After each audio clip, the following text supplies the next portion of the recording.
Iniciando aqui a segunda parte das nossas aulas de primeiros socorros, também conhecidos como APH, atendimento pré-hospitalar. Vamos ver as questões agora de emergências, questões que eu tenho que ter um socorro mais rápido, porque a pessoa não vai ter tempo de chegar até o atendimento hospitalar. Então vamos lá tratar das situações de emergência. Vou iniciar aqui falando das convulsões. Por que a convulsão é emergência, né? Por que eu estou tratando aqui nesse bloco de emergência da convulsão? Porque existe aqui a perda da consciência e também movimentos involuntários. Então eu tenho que monitorar a pessoa até ela restaurar a sua consciência e para evitar o agravamento e a origem de lesões, né? Então, no caso aqui, a gente tem que afrouxar as roupas, retirar os objetos, relógio, anel, óculos, tentar proteger a cabeça, porque a pessoa se bate muito, se contrai, grita. E claro, se a pessoa estiver num local, se ela estiver sozinha por problema, né, pode se acidentar, né? E aí aguardar essa pessoa terminar a crise para ela voltar, né? A gente vai monitorar se ela não está se afogando com a própria saliva, mas basicamente é monitorar se ela se machucou na queda, bateu a cabeça, está com alguma hemorragia, e acompanhar aqui o retorno à consciência. Demora um pouco, é uma situação meio assustadora aí para quem está vendo, né? E ela tem que monitorar.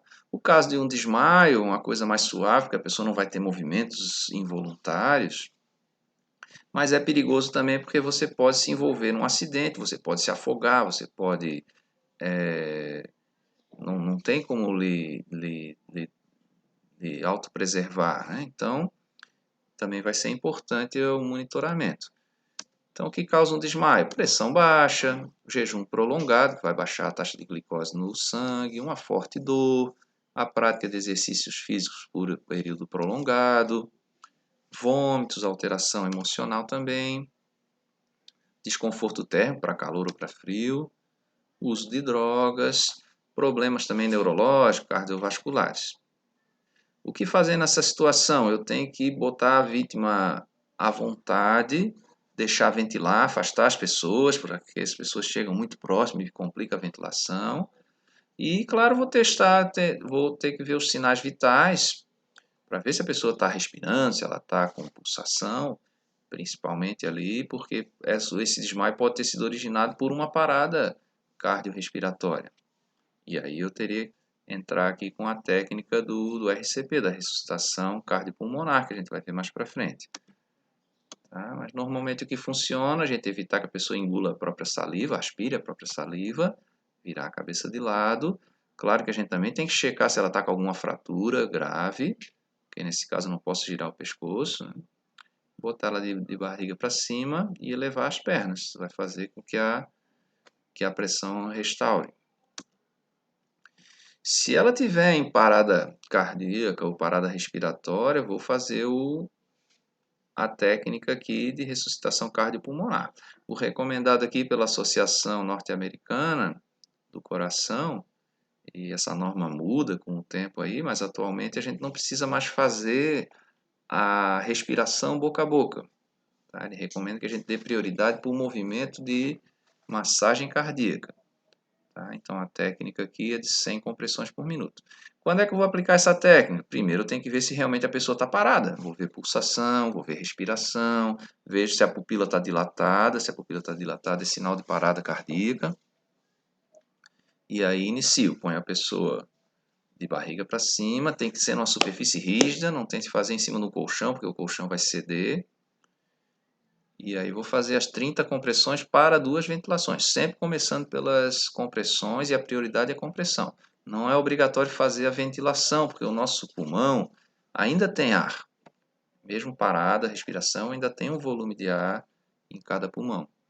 E eu tenho que comprimir 2 polegadas, que é o equivalente a 5 centímetros. Então, ó, vou posicionar minhas mãos, sempre o cotovelo reto, e as mãos uma de encontro a outra aqui, e é essa parte da mão aqui que vai fazer o contato com o peito da pessoa. A posição é sempre na altura dos mamilos, ou 4 dedos acima do externo, que é onde as minhas costelas se encontram. 4 dedos acima do externo vai dar a posição do meu coração. O coração, a gente diz que o coração está no lado esquerdo do peito, mas na verdade ele está no centro esquerdo. Tá? pouco à esquerda, mas eu tenho que pressionar no centro. Quando eu pressiono o meu coração, ele não está batendo, mas quando eu pressiono eu consigo expulsar o sangue que tem dali de dentro. As válvulas vão fazer ele ir na direção certa. E aí quando eu relaxo, ele enche de novo de líquido. Então eu consigo fazer essa pressão. O ritmo aqui é 100 pulsos por minuto, dá um pouquinho mais do que 1 pulso por segundo. Tá? Você vai fazer esse movimento e depois de 30 você verifica se voltou a pulsação, se voltou a respiração, e se não voltou você faz mais 30. Tá? Se puder, faça as duas ventilações também. Nesse intervalo faz 30, faz duas ventilações. Tá? Mas não é obrigatória a ventilação não. Está aqui a situação então. Tem que baixar 5 centímetros para o meu coração ser comprimido.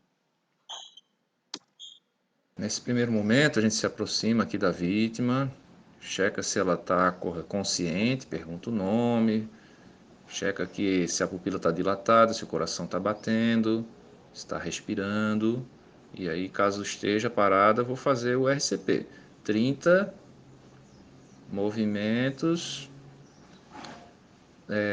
na velocidade de 100 por minuto, dá mais ou menos um pouquinho mais de 1 por segundo.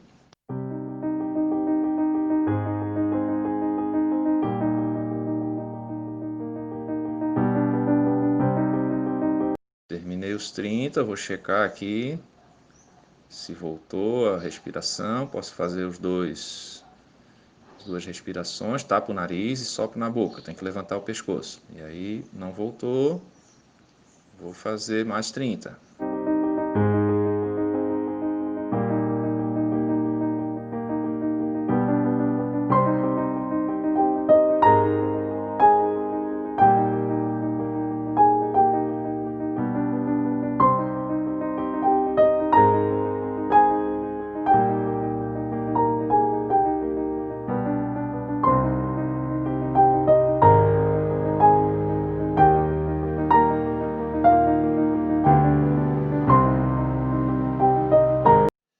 Em locais de grande reunião de público, que tem o trânsito de pessoas maior do que 10 mil pessoas por dia, caso aí de um shopping center, caso de um estádio de futebol, é obrigatório a gente ter lá um DEA, um desfibrilador externo automático. O que é isso? É um equipamento portátil, um pouco diferente do que se tem no hospital, porque o hospital é instalado no carrinho de urgência, mas esse é portátil, você leva numa bolsa, né?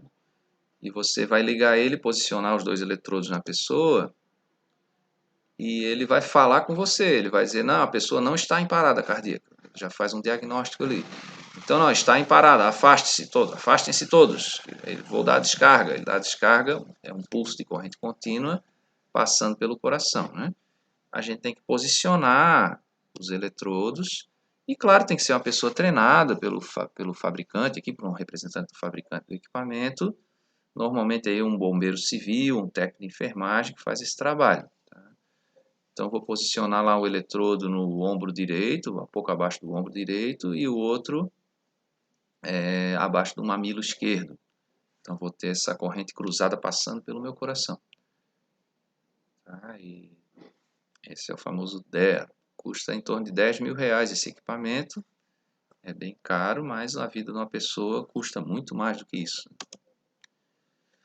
O choque elétrico, gente, como a gente já viu na aula lá de prevenção de acidentes, na aula de acidentes domésticos também, ele pode causar fibrilação ventricular, isso vai dar uma parada cardíaca, né? Na verdade, meu coração vibra, mas não pulsa. Então, a primeira coisa é a análise do cenário, abordagem primária, e desligar a eletricidade, ou se não for possível desligar a eletricidade, tirar aquele condutor elétrico da pessoa, usando alguma coisa que não seja condutora também, né? E chamar imediatamente o socorro. O problema é que o socorro não vai conseguir chegar a tempo, porque em 3 minutos os meus neurônios já começam a morrer.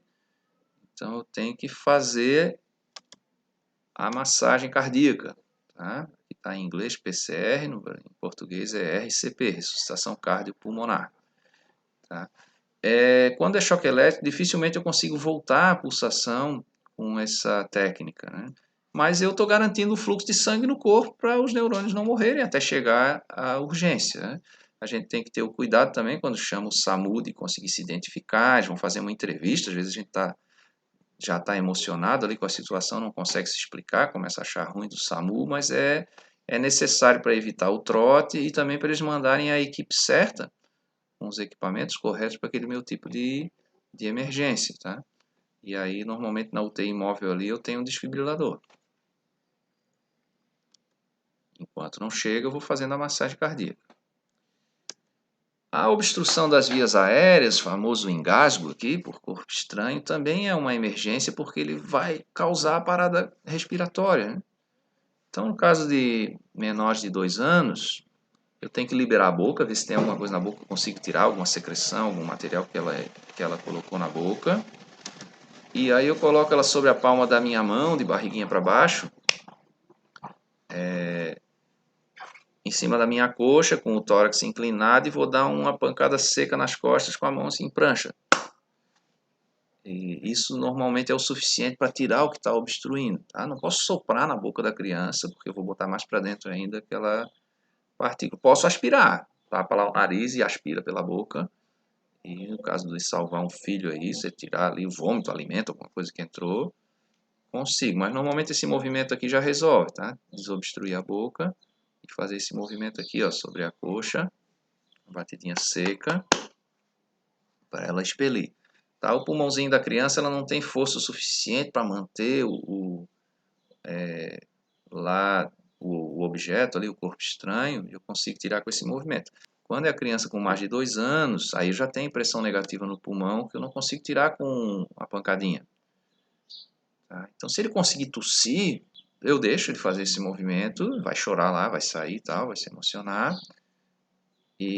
Mas se ele não conseguir expelir, eu vou usar uma manobra chamada manobra de Heimlich. Tá? Então, o que eu tenho que fazer? Eu tenho que pressionar o abdômen para gerar uma pressão positiva no pulmão e ele conseguir botar para fora o que está preso lá na sua epiglote. Tá? A gente pega a mão em punho assim, segura a outra mão e vai fazendo no abdômen um movimento de J, de baixo para cima, para que a pessoa consiga aí expelir. Tá? Então, a gente abraça a pessoa por trás, ó, pega na altura do umbigo e faz esse movimento de J, Heimlich. Se eu estiver sozinho, posso usar o encosto de uma cadeira, para pressionar também meu abdômen para conseguir colocar para fora. Caso de hemorragia também é uma emergência, porque se eu perder sangue eu vou entrar em colapso. Nosso corpo tem aproximadamente aí 4 litros de sangue. Esse sangue demora 1 minuto para dar a volta no meu organismo e ele precisa estar circulando. Se ele diminuir esse volume, eu entro em colapso. Então, muitas vezes não vou poder esperar o atendimento hospitalar. Então, a gente tem que conter essa hemorragia. Hemorragia, então, seria a perda de sangue, né, nos vasos sanguíneos, nas veias ou nas artérias aí. E a gente tem três tipos de vasos aqui. Os mais com a pressão maior e mais calibrosos aqui são as artérias, está mandando o sangue com oxigênio para o corpo. E a veia seria o retorno, são calibrosos também. Seria uma baixa pressão e o sangue já mais pobre de oxigênio, mais rico de CO2. E tem também os capilares, são os vasos sanguíneos mais fininhos aqui, terminais. Se você corta o seu dedo e sair um sanguinho fraquinho, escuro, você cortou um capilar de retorno. Tá? Se sair bastante sangue, mas esse sangue ainda é escuro, vermelho pouco vivo, você cortou uma veia mais calibrosa. Né? Se começar a jorrar sangue, pulsar, e esse sangue for um vermelho vivo, você cortou a artéria. Normalmente as artérias são mais problemáticas para a hemorragia, né? Porque vai sair mais rápido aqui o sangue. Então eu tenho que fazer aqui uma compressão indireta. Muitas vezes não consigo comprimir diretamente o ferimento, né? A gente usa lá uma bandagem, um pano limpo para comprimir o ferimento e tenta comprimir as artérias que estão antes daquela região.